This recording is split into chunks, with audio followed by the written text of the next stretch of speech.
Welcome to Spring LIB. All right. In this problem, we're asked to derive an expression for Compton scattering where the electron is not initially at rest, but is rather moving towards our photon with some momentum. And after the scattering, the photon is deflected 180 degrees while the electron remains on its same trajectory. So this is a particular case. We were given a piece of information that the total energy E of the electron is much, much greater than its rest energy. So this is an interesting result where we say that the total energy is much greater than its rest energy. And after we derive this expression for lambda prime, the new wavelength of our light, we are asked to numerically find for a CO2 laser what this lambda prime would be, given some parameters. So full disclaimer, this is a very challenging problem involving a significant amount of algebra. So there's no way I'm going to be able to do every single step of algebra and keep this a pretty succinct video. So I will show the main parts and leave it as an exercise to the watcher to fill in the gaps in the problem solving. So the main equations we'll be applying conservation of momentum and conservation of energy to derive this expression. So we need to know that the energy of a photon is hc over lambda. Its momentum is h over lambda, where h is the Planck constant. And it's useful to know that the total energy of a relativistic particle with mass is this expression, root momentum times c squared plus mass times c squared. This expression, we'll be using that. So let's jump into it. Let's apply some conservation of energy and conservation of momentum. So to start, we can set up conservation of momentum in a vector form. And let's be very careful about how we're applying these different symbols. So I'm going to call this p, lowercase p. That's going to be the momentum of our photon, and my uppercase p will be the momentum of the electron. I will make sure to always include this tail to show the difference. And we're going to use primes to indicate after the scattering. So the left-hand side of this equation is before scattering, and this is going to be after scattering. So in a vector form, conservation of momentum is simply this with our declared symbols. So for this particular situation where we know the scattering angle and we know the direction that the particles are moving in before and after the scattering, we can simplify this into a non-vector form to be p minus capital P equals negative p prime minus minus p prime, capital P prime. And we can simplify it. So this is our expression for momentum in a scalar form in 1D. And I'm going to do one step of algebra because we're going to need this in a bit.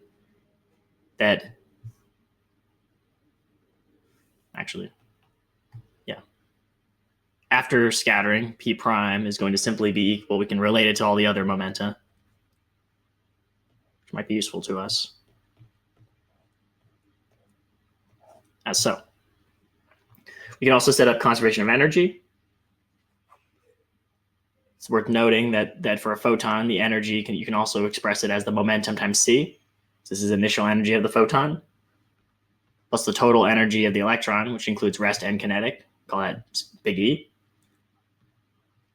So then we have our after scattering energy and our after scattering energy of the electron.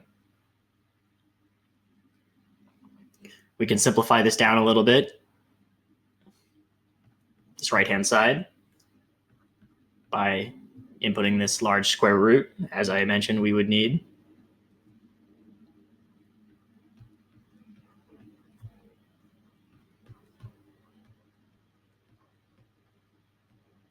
Great. Okay, so we've set up momentum and energy. Now here's where all the algebra is going to come in. We need to solve for the final momentum of the photon. So at this point, we would want to combine energy. We will start with energy, and we're going to combine it with our result for momentum. So just doing some very simple algebra. PC minus P prime C plus E, moving things over to the left-hand side of the equation, equals the square root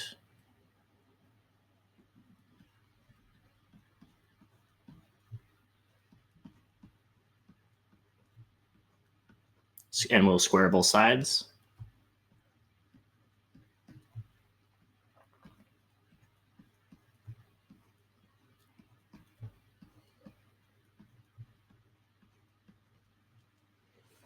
Okay, so at this point, we are going to plug in our momentum result and start expanding. So we will have PC minus P prime C plus E, all of this squared on the left-hand side, and the right-hand side will start expanding. So it'll end up being PC squared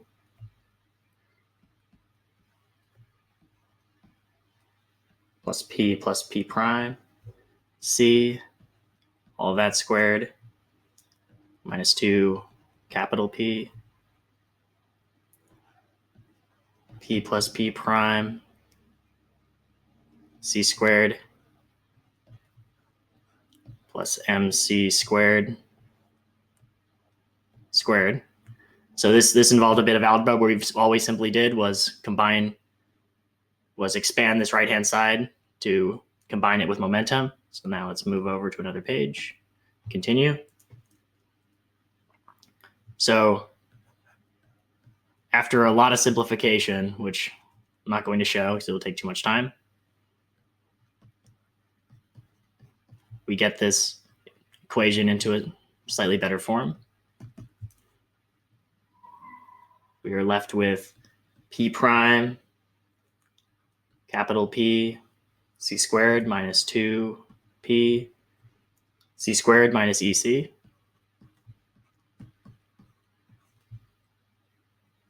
equal to P negative EC, negative capital P, C squared.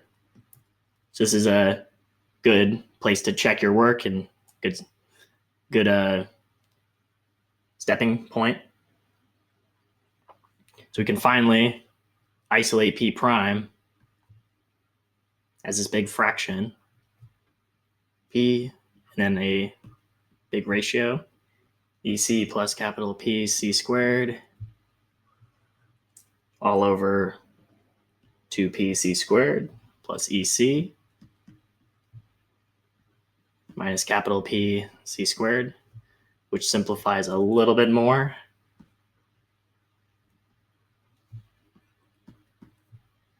By pulling out a C.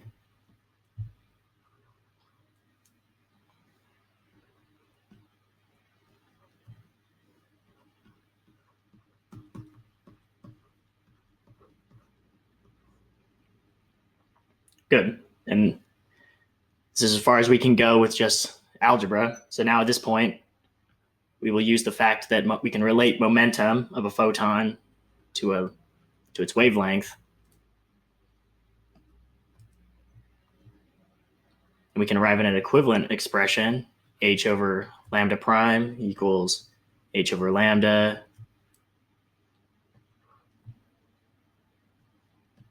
E plus big PC.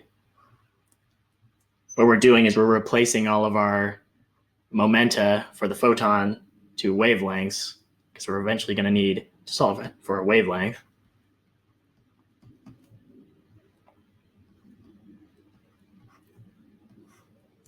Okay. Finally, solving for lambda prime. We have lambda prime equals lambda times a big ratio.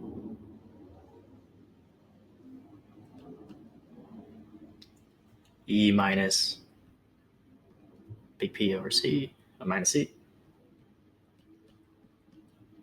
plus C plus 2HC E plus so. So all I did was I rearranged, solved for lambda prime, and pulled some stuff out, so I get to a new expression. So we've gone already very far away. The last thing we could do, simplify one more step, is combine this into one fraction.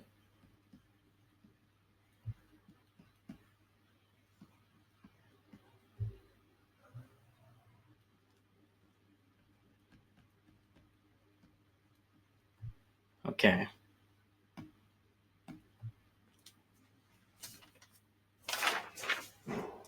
So at this point, we've gone as far as algebra can take us, and we need to use the fact that the total energy is claimed to be much, much larger than mc squared. So here's where we have to do kind of an interesting trick.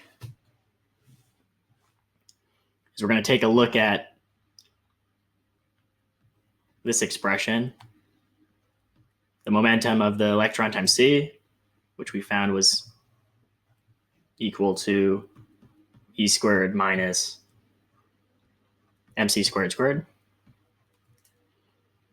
We can do a little bit of algebraic manipulation of this expression and then do a limiting approximation. We can pull an e out. In order to pull that e out, we have to move it to this other term.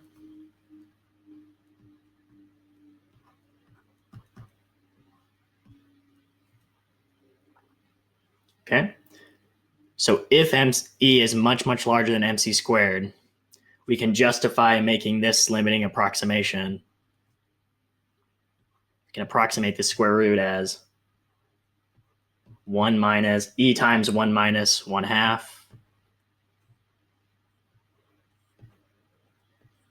mc squared over e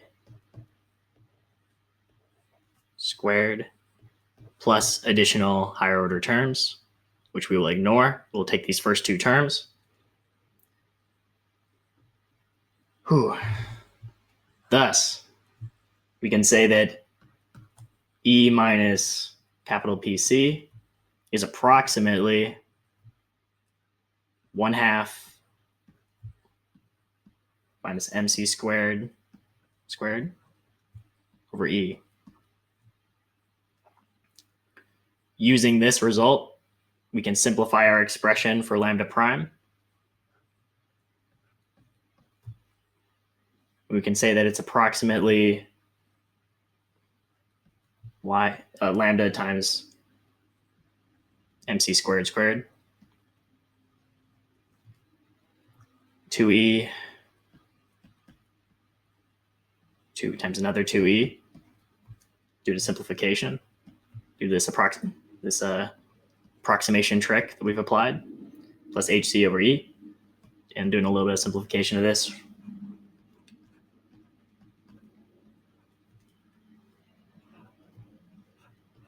Gives us the expected result.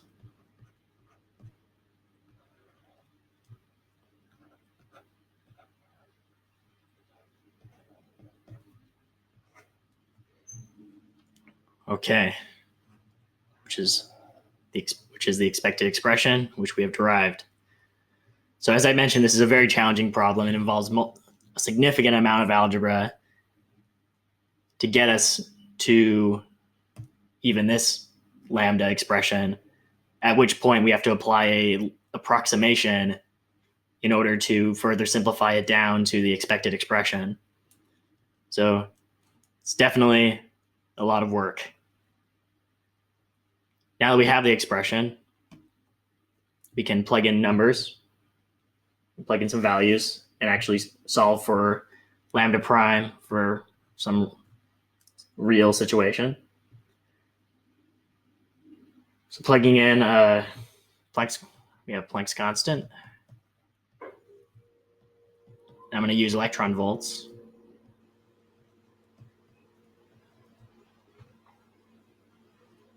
Speed of light.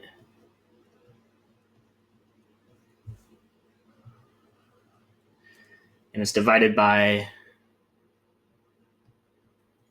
an energy, the energy of our light.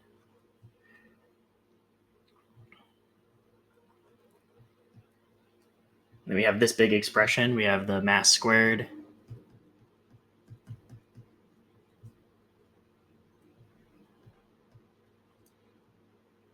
We have the speed of light taken to the fourth power.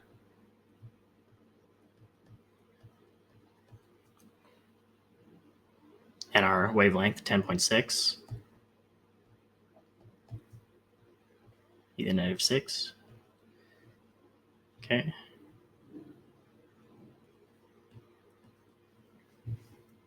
Times 4 times, I'm not going to rewrite the we have Planck's constant, we have C,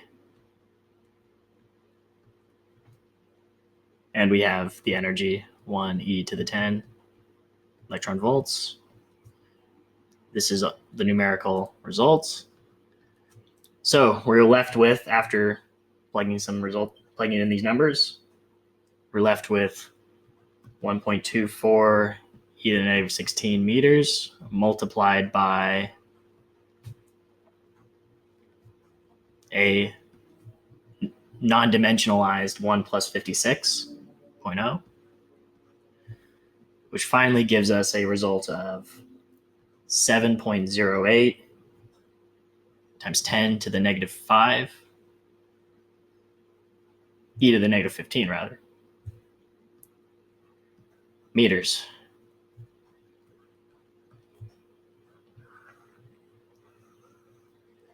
So for this particular application, we have light that comes in on the order of micrometers and comes out at much, much, much lower wavelengths, meaning much, much higher frequencies. So this wavelength is actually in the gamma ray range. So we're starting out with light that's in the infrared range, and we're getting light out in the gamma ray range. So brainstorming some applications, any application that would require the use of gamma rays, very, very high energy radiation, this is a way to get that using Compton scattering. So if you shoot a beam of electrons at incoming infrared light, you can produce gamma rays via the Compton scattering. And this could be useful for medicine. This could be useful for nuclear spectroscopy. This could be useful for anything that requires gamma ray source. So think through this derivation. It requires a lot of steps. It's a lot of work, but it's an interesting result. So thank you very much.